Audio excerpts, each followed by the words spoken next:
Day 832 of the Trump administration, a full day, an explosive day on Capitol Hill as Attorney General Barr defended the man who appointed him, defended his handling of the Mueller report to members of the Senate. We'll take you through the hearing in just a moment, but the latest news from today came tonight. It's about tomorrow. Barr has decided he's one and done where hearings are concerned. He turned down House Judiciary tomorrow. He's not going to show. He didn't like the idea of getting questioned by the committee's appointed lawyers, in addition to members of Congress on the committee, something the committee chairman said tonight shouldn't be up to him. The Attorney General has a nerve to try to dictate, and the administration has a nerve to dictate our procedures. It's simply part of the administration's complete stonewalling of Congress. He is trying to blackmail the committee into not following what we think is the most effective means of eliciting the information we need. Tonight, a spokesman at the Department of Justice tells NBC News that Nadler's insistence on the staff question format is, quote, inappropriate. Nadler also says justice refuses to hand over the full unredacted Mueller report. His committee is now trying to get Mueller himself to testify May 15th. And now back to the Attorney General. He spent much of today before Senate Judiciary defending at every turn how he handled and released and summarized the Mueller report, defending Trump's assertions about the Mueller report, even the mischaracterizations of Mueller's findings. Do you think the president's campaign in 2016 was thoroughly looked at in terms of whether or not they colluded with the Russians? Yes. And the answer is no, according to Bob Mueller. That's right. In his report, Mueller noted he was applying the framework of conspiracy law, not making a judgment about collusion, which is not an entity in federal law. Mueller also made plain the evidence that Trump directed his ex-White House counsel Don McGahn to have Mueller fired. Trump also denied this, and today Barr seemed to as well. The president never directed him to fire. And there is a distinction between saying to someone, go fire Mueller, and saying, have him removed based on conflict. In his report, Mueller also detailed evidence indicating Trump attempted to get rid of the special counsel with the corrupt intent of curtailing the investigation. Trump has suggested he could have fired Mueller because he believed the investigation to be a witch hunt, which you may have heard. Here is what Barr told the committee today on that front. If the president is being falsely accused and he felt that this investigation was unfair, propelled by his political opponents, and was hampering his ability to govern, that is not a corrupt motive for replacing an independent counsel. Barr's appearance came just hours after we learned that Mueller had in fact written the AG in late March, suggesting that Barr misled the public with his 4-page, now famous letter describing the report's conclusions in advance. Earlier last month, Barr, under oath, told a House committee that he was unaware that members of the Mueller team were concerned about what he'd written in his summary. Today, he was asked about that apparent discrepancy. Why did you say you were not aware of concerns when weeks before your testimony, Mr. Mueller had expressed concerns to you? I mean, that's a fairly simple. Well, I answered a question, and the question was relating to unidentified members who were expressing frustration over the accuracy relating to findings. I don't know what that refers to at all. I talked directly to Bob Mueller, not members of his team. Would you concede that you had an opportunity to make this letter public on April 4th when Representative Christ asked you a very related question? I don't know what you mean by related question. It seems to me to be a very different question. I can't even follow that down the road. I mean, boy, that's some masterful hair splitting.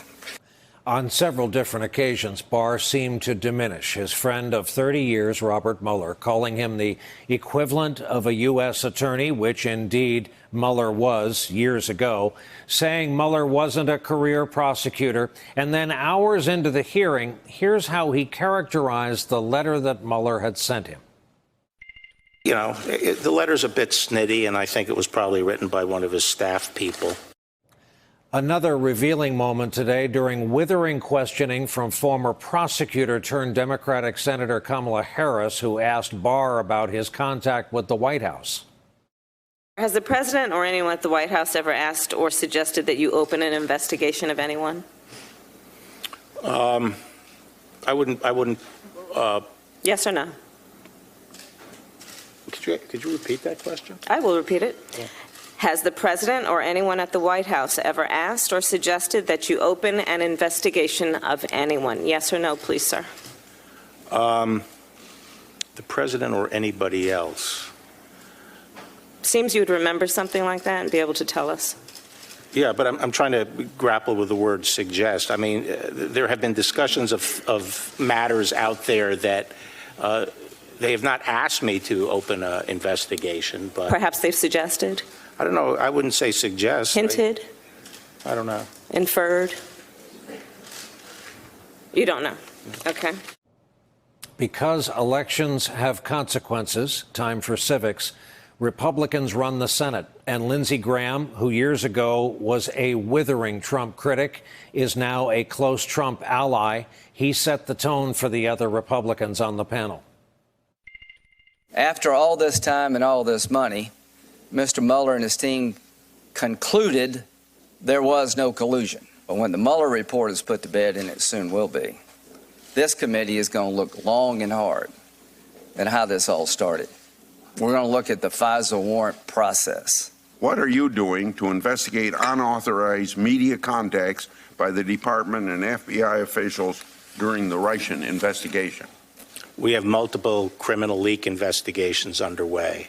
The Obama administration, Justice Department, and FBI decided to place their bets on Hillary Clinton and focus their efforts on investigating the Trump campaign. Starting with Strzok and Page and everybody else leading up before the investigation, I hope they're being investigated. Which brings us to our leadoff discussion on this consequential Wednesday night. Barrett Berger, a former assistant U.S. attorney with both the Eastern District of New York and the Southern District of New York. Matthew Miller, former chief spokesman for the Justice Department. Jeremy Bash, former chief of staff at CIA and the Pentagon, former chief counsel to the House Intel Committee.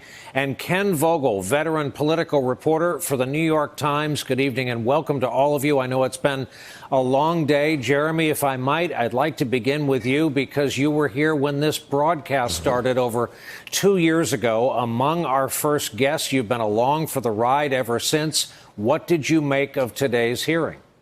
Well, today was a sad display, Brian. I think the Attorney General advanced weak and shallow arguments. He's gone the full Trump. Basically, he mischaracterized Bob Mueller's report, badly mischaracterized it. Bob Mueller called him on it. But for the media reports the last 24 hours, the Attorney General would have appeared before the Senate this morning and actually repeated the lie, repeated the mischaracterizations. In addition, Brian, as I think we're going to get into, his analysis of the obstruction volume of the Mueller report is way off base. Essentially, he's saying, no, the president didn't order that Mueller be fired. He just ordered that he be removed, as if we're all too stupid to know the difference. Barrett Berger, knowing you for 5 minutes means learning you love the Justice Department. Having established that, what did you make of today? What do you make of William Barr? Yeah, I mean, I think it's painful anytime you watch a witness testifying and having to sort of twist themselves into a pretzel to answer really basic questions. It is even more painful when that witness is the Attorney General, who, in my opinion, needs to be held to a higher standard. To see somebody like Bill Barr quibbling over the word of suggest, it's painful. This is the nation's top prosecutor. This is somebody who should be able to answer questions clearly and honestly, and I don't know that the public can have much confidence in him after the performance today. You've got friends, former colleagues, of course, still on the inside. This is their leader, their boss. Right, and many of whom have investigations that were referred from the special counsel's office team. This is the person that continues to oversee all of those investigations. And look, I think this testimony today answered some questions. I think it raised a lot more questions, specifically about, where the Attorney General's loyalties are here, who is he really serving in this role? Matt Miller, also a loyal former DOJ employee, come from the calm side of the street. Did we see a communications strategy today? The Democrats charged that, yes, this was the period at the end of the sentence that obfuscated and fuzzed up the Mueller report writ large. Yeah, I think it was a pretty simple communication strategy by the Attorney General, and that was to defend the president at all costs. It's kind of stunning when you look at what he was there to testify about. He was there to testify about the Mueller report, which in its entirety is a pretty scathing account of the president's behavior. It all but accuses the president of committing a crime of obstruction of justice. It lays out a number of very troubling patterns of conduct on the campaign. Doesn't accuse him of crime there, but it lays out some things that the American people should be concerned about. And yet, every question that the Attorney General was asked, he excused the president's conduct. He dismissed the behavior of Bob Mueller and his team. At times, he attacked the leadership of the FBI and the Justice Department. He seemed skeptical of this entire investigation in the first place. It was a very disappointing performance for the Attorney General, who should have been there defending the department's work. Instead, went up there and questioned it kind of from the beginning. Ken Vogel, by one theory, what we saw today was two hearings under Republican questioning and under Democratic questioning. Watching cable news tonight, I saw two hearings, one as covered by this network, another as covered by another. What will shine through in your view tomorrow?